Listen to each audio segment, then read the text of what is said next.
Friends, இன்றைக்கி என்ன பார்க்க போகிறேன்னா ஸ்வீட் பொட்டேட்டோ வச்சு குலோப் ஜாமுன் எப்படி செய்யுதுன்னு பார்க்கலாம். அதுக்கு ஸ்வீட் பொட்டேட்டோவை இந்த மாதிரி வேக வச்சு எடுத்துக்கலாம்.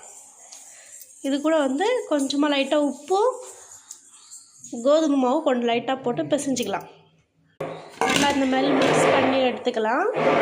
இந்த மாதிரி பால்ஸ் மாதிரி ரெடி பண்ணி வச்சுக்கலாம். சைடில் அப்படியே சக்கரை பாவு வச்சுக்கலாம். நான் இதில் 2 கப் சக்கரை எடுத்திருக்கேன். அதில் 1 கப் தண்ணி ஊற்றிருக்கேன். உங்களுக்கு எவ்வளோ தேவையோ அவ்வளோ ஊற்றிக்கலாம். வச்சு ஒன்று ஒன்றா போட்டு எடுத்துக்கலாம்.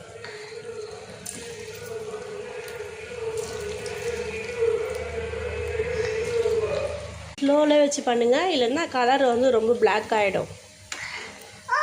சக்கரை பாவு லைட் ஆகிடுச்சு, நல்லா ஒரு கம்பி பதம் வந்துச்சு. போதும், ஸ்டவ் ஆஃப் பண்ணிடலாம்.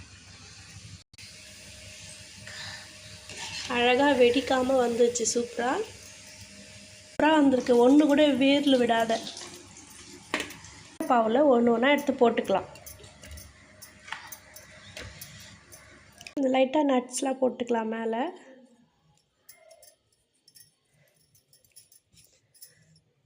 சூப்பரான ஹெல்த்தியான குண்டு குண்டு குலோப் ஜாம் ரெடி ஆகிடுச்சு.